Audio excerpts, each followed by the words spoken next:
I am Rich, and I'm taking a break from my regular program to introduce to you a new program and its creator, Link. And the name of the program is Mathemagic. So Link, please tell us a bit about your program. Well, thank you, Rich, first of all, for coming on and taking a break from what you do. This is a little bit of history in the making here. This is actually the first program, the series of Mathemagic. I'm a mathematician by trade, by education, and so forth, and I just decided that there's a lot of narrowcast television that didn't have me on it.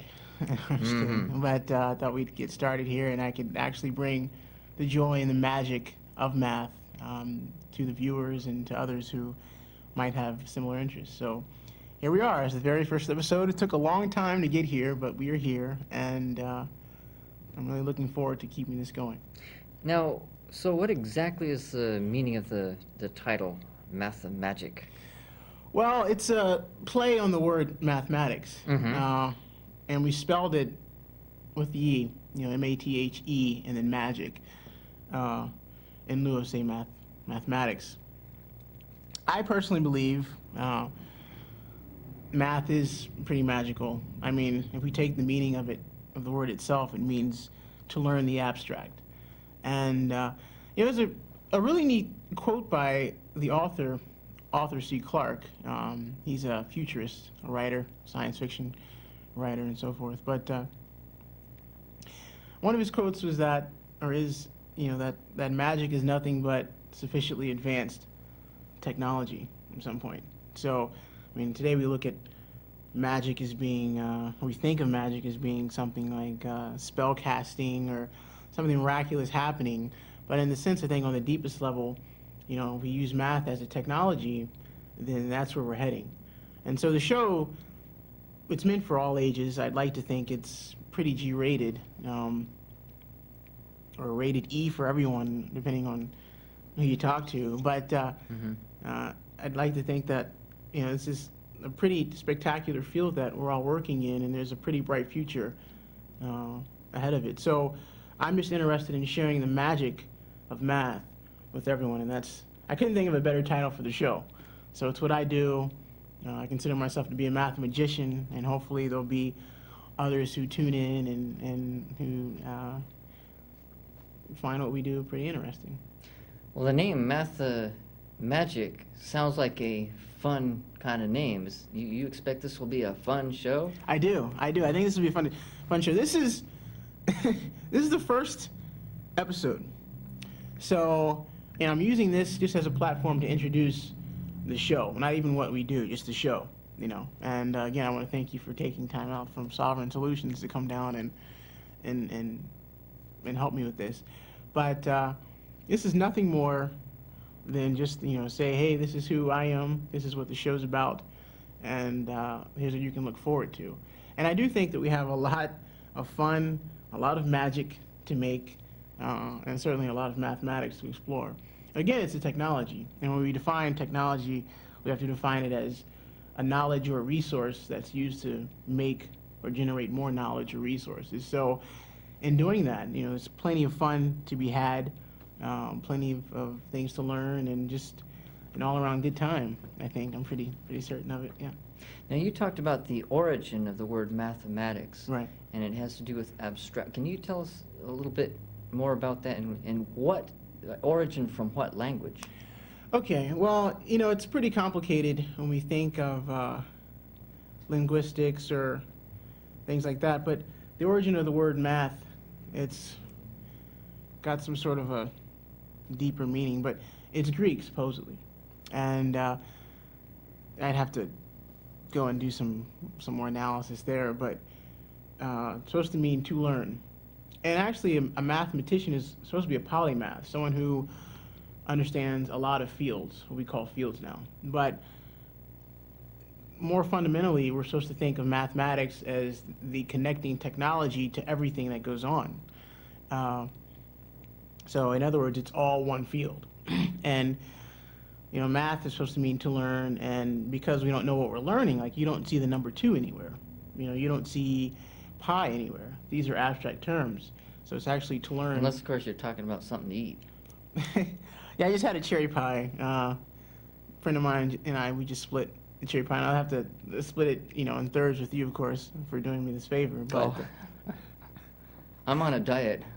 oh, don't worry, it's cherry pie light. I'm just, that was a joke. A bad one. Okay, but oh, whoa, it's the But of heat. course, you can, all jokes aside, you can, since the pie is round, you can use the pie formula to measure the circumference and Very all good. that of the... Correct. You can. Well, but, I'm having fun already. Right. It's thanks. I mean, that's what we try to do. Hopefully anybody who's tuning in, hopefully there are people tuning in. But right, that's exactly where we're going. Even if we do, insert the jokes into the show, we can certainly use. I'm so sorry. That was funny. That gets edited. But It's up to you. okay. But oh no.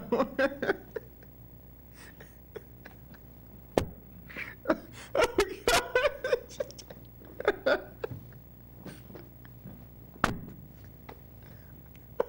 I don't even know what's so funny. I just get so loud. Okay. I think you should leave this in. Right, I think so too. This is funny. This is why we need to watch Mathemagic. This is just an all-around great show. But you're right, back to we'll try to get serious. We'll try to recover here. And yes, certainly you can do pi with pi and find the circumference and all these really neat things. Mm-hmm. But yes, the math is an abstract form. Just because we don't know it and because we have to formulate it and basically formalize it,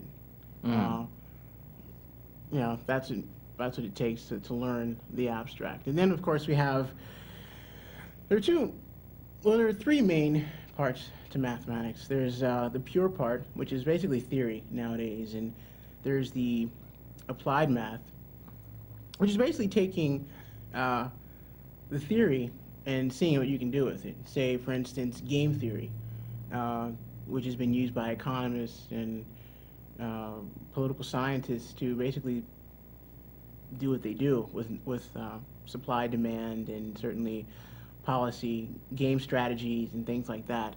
Also, you have, say, discrete mathematics, and that's a pure, or the theoretical part to, say, computer science, which would be the applied part to that branch of mathematics. So, I mean, there's a lot that we can tackle just with pure alone. And then there's a field that I work on called creative mathematics, where, we're not just doing pure theory, or we're not reformulating theorems or anything like that, and we're also not strictly applying them. What I work on is something called art technology, which is basically the creative branch of mathematics. Even though we like to think of math as being a creative field, is this still going? This is really going? Okay. Well, now, you say it's a creative. Is it your opinion that mathematics is a concept that's always been there and that we people are discovering it? Or is it something that we people are actually creating? That goes back to the debate that's been going on for about, since the beginning of higher mathematics, which is where, as we study nature, certainly natural philosophy or physics, are we discovering these so-called equations of natural law, or are we creating them as we go along? And I think the answer is a little bit of both. In other words, is this an art or is it a science? And I think, in a sense, it's both of them, because you do have to have a lot of ingenuity to further mathematics. And there are certainly different ways of looking at the same thing. Calculus, for instance, takes what's been known in geometry and comes up with a new way, a quicker way to formulate the same things. And you can look at it as a science and say, well, no matter how creative you are, or no matter how smart you are, these things are already there. It's already interwoven in the fabric of the universe. And so you're, in a sense, just discovering these equations, this whatever have you, this mathematics.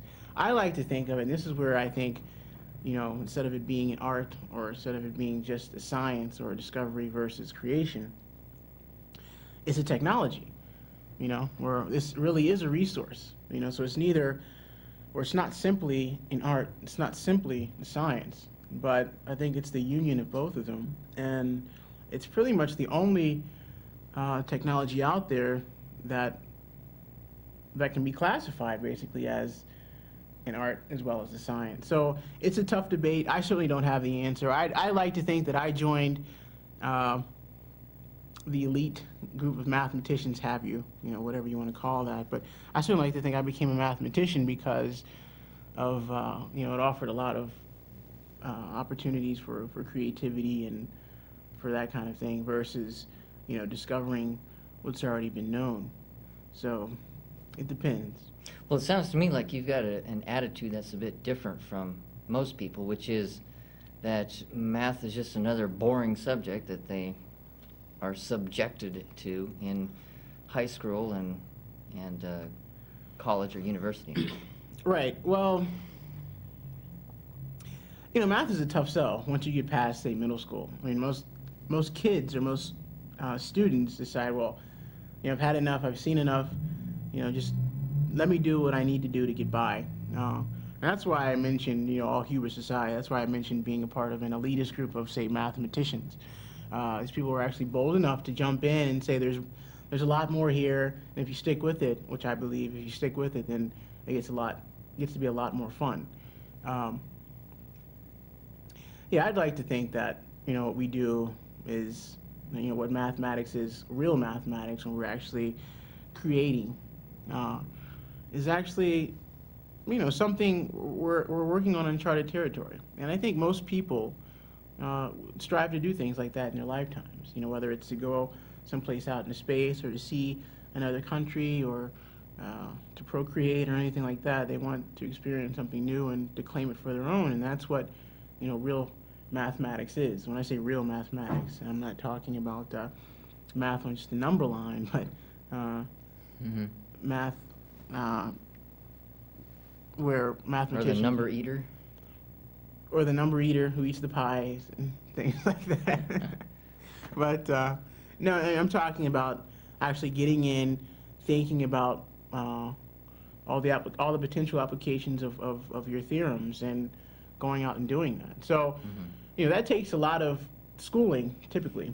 I mean, if you're good, you can pick up a few concepts and you can be a mathematician without, all of that. But I think the schooling factor is something else that's pretty daunting. But I also, I come from the school where, right now I think, well, I look around and I see the government's not funding mathematics. The U.S. federal government isn't funding mathematics as the way a lot of mathematicians feel that it should be funding. I mean, you get a lot of other fields being funded. Certainly, the biosciences are there, and even high tech in general, like say info sciences or info technology, that's not being funded to the extent that it probably should be. And so, I think also the show should bring some sort of awareness to people who might even be considering becoming professional mathematicians or becoming professional information scientists or technologists or what have you. Saying, well, don't give up, stick with it. The future's brighter than it looks right now. So that's why I'm here. Part of why I'm here. I see. Well, of course, I'm of the school that the federal government shouldn't be funding any of these subjects, but that's another subject altogether. Really? Okay. Yeah. Well, maybe we'll have you on the show later on, and we'll talk about that. Yeah, it's a very different subject, but I see what you're saying. If other subjects are being funded, why not mathematics? Well, sort of. I mean, I'm very biased in my opinion, but I think, well, math should be funded even more so than the other subjects. You know what I mean? Because it's the most elemental, the most fundamental of all. You can call them sciences. We'll stick with it and say it's a subject.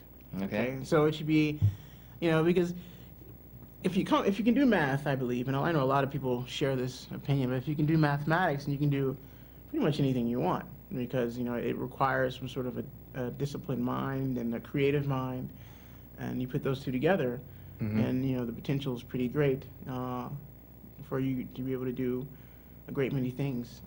So there really is a reason for people to want to learn math. Yes, I mean It can help them in other aspects of their lives. Right. I think it helped them in all aspects of their lives. Like I said, it's been a tough sell. Saying, well, how do you get past trigonometry, or how do you get people to want to move past trigonometry into even more difficult branches of mathematics, like differential geometry or calculus, for instance. And that's not pretty easy, but you have to show them that, hey, there's a lot more here than just a personal preference. So I mean, you talk to a mathematician and they'll say, well, there's some unseen beauty that rests beneath these equations. Well, you give them to, say, a 10-year-old kid, and he'll burn the pages or something. So we have to say, well, look what, say, for instance, a 10-year-old kid who's playing video games. Well, a lot of that, if they were to make a video game, a lot of that has to do with algorithms and data structures, as well as recursion, and just a whole lot of branches of what I said before, discrete mathematics coming together in the form of computer science application. So, I mean, anything, I think we have to strive to point out to the younger generation of or potential mathematicians that, hey, this is something that's pretty fun, and it's a lot more there on the surface. Now, Link, what got you interested in math in the first place? Well, I'd like to think because I was good at it.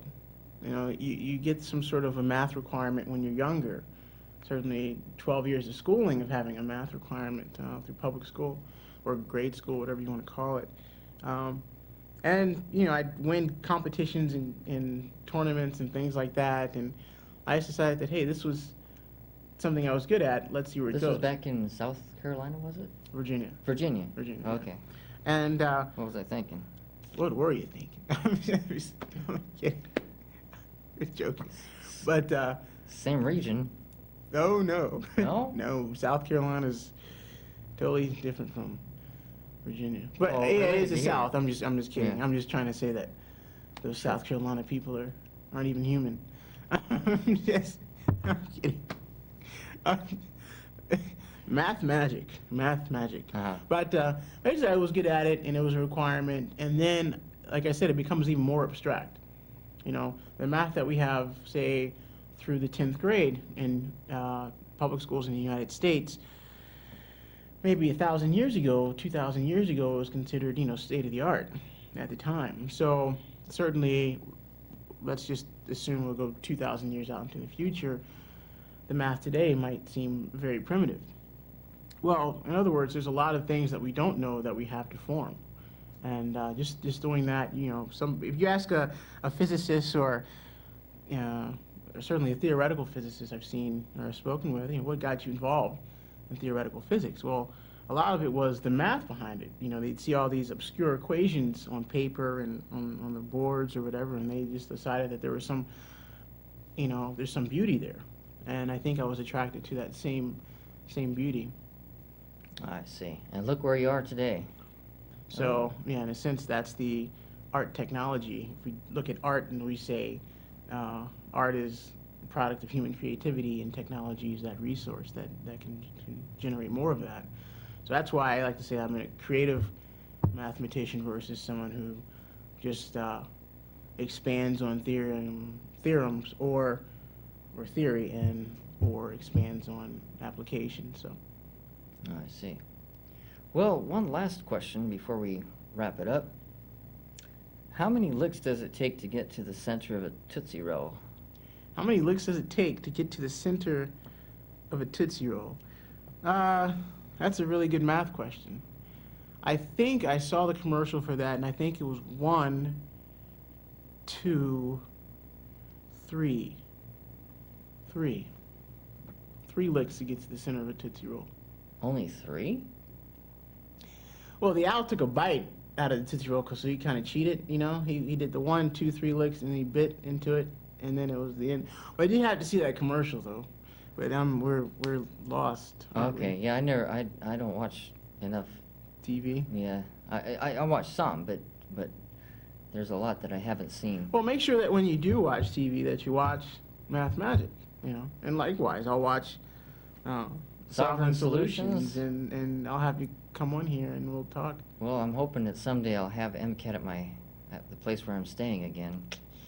But well, anyway, Link, I'd say thank you for being here, but actually I'm the host, so or you're the host, or oh, I give up.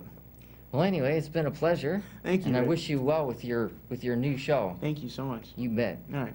Take care. You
We're ready to go. nervous? You shouldn't be nervous unless you got something to hide. You got something to tell me there? I'm just quoting from you have to see it to believe it.